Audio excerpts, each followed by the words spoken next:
All right, let's dive into something pretty intense. We're going to break down a chapter from the ancient prophet Jeremiah, and honestly, it reads like it could have been written yesterday. It's this powerful case study in how a society can totally fall apart, and it all boils down to one thing. What happens when people are told the truth, but they choose to believe a comforting lie instead? So, yeah, let's get right into it. So, to really get to the heart of this, let me ask you a question. What do you think is more dangerous than an obvious threat? Like an enemy army at your gates? Something you can see coming. I mean, what could possibly be more dangerous than that? Well, the answer is the promise of a false peace. Think about it. It's that lie that whispers, everything's fine, don't worry, even while the ground is literally cracking open under your feet. That's the real danger, right? Because it makes you lower your guard. It convinces you to ignore the actual threat. And this is the absolute core of the tragedy we see unfolding in Jeremiah chapter 6. Okay, so the prophecy kicks off with this really chilling diagnosis, and it uses a metaphor that for them would have hit super close to home. A harvest. But this is not the kind of harvest you're thinking of. A celebration and abundance. Oh no. This is a picture of absolute, total devastation. So to really feel the gut punch of this image, you gotta understand the contrast. See, back then, the practice of gleaning was actually an act of mercy. It was written into their law that farmers had to leave some of the harvest behind for the poor. It was like their built-in social safety net. But Jeremiah just takes that idea and flips it completely on its head. He describes this prophetic gleaning, where the nation itself is the vine and it's being stripped bare again and again. And the key part? All mercy is just gone, deliberately withheld. And what's just wild is how precisely this all came true. This wasn't some quick one-and-done invasion. Nope. It was a slow, methodical stripping of the entire nation by Babylon, happening over about 20 years.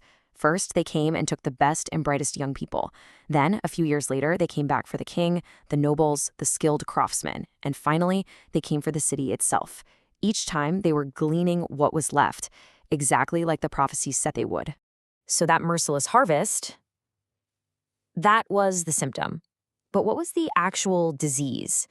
Let's dig into the root cause of this whole collapse, which really comes down to one thing: a deep, stubborn refusal to listen.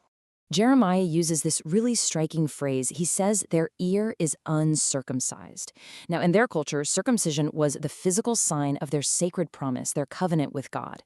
So to talk about an uncircumcised ear, wow, that's a powerful metaphor. It's describing a mind that's become calloused, totally resistant to hearing the truth. And this is the key. It's not that they couldn't hear, it's that they actively wouldn't listen. And just look at how deep this rejection went. The truth wasn't just something they disagreed with. The text says it was a reproach to them, an insult. They were actually offended by the truth because it messed with their comfortable lifestyle and called out their bad choices. So they didn't just ignore it, they hated it, they resented it. When you refuse to listen to the truth, it creates this vacuum, and something always rushes in to fill that empty space. In their case, what rushed in was a very dangerous but very comforting lie. A lie that put a nice little mask over the deep, systemic rot that had taken over their society. And Jeremiah is crystal clear that this coming judgment isn't going to be selective. It's going to touch every single part of society. We're talking children in the street, young men in their gatherings, husbands and wives, even the very old. It's just a brutal reminder that when a culture rots from the core, nobody gets a free pass. No one is safe. The whole social fabric just disintegrates. Yeah, the corruption was everywhere, from the absolute top of the ladder all the way down to the bottom. Greed was the name of the game for everyone. But the most scathing criticism? That's saved for the spiritual leaders, the prophets and the priests. I mean, their one job was to be the moral compass, to speak truth. And instead, they became the primary peddlers of lies. And this is where we get to one of the most famous and, frankly, one of the most chilling lines in the entire book. The leaders were treating a mortal wound with a tiny bandage. They were chanting, "Peace, peace," while the patient was bleeding out on the table. The nation was on the very brink of annihilation, and they were offering these flimsy, superficial reassurances. Now, to really get why this is so awful, you have to understand their word for peace, shalom. It doesn't just mean, no war. Shalom is this deep, rich concept. It's about complete wholeness. It means everything is working the way it's supposed to. There's justice, there's order, people are in right relationship with each other and with God. So these false prophets were promising this deep, foundational well-being at the exact moment its foundations were being systematically destroyed. I mean, what they were doing was nothing short of spiritual malpractice. That's the best way to describe it. They were like doctors giving a cough drop to a patient with stage 4 cancer and saying, see, you'll be fine.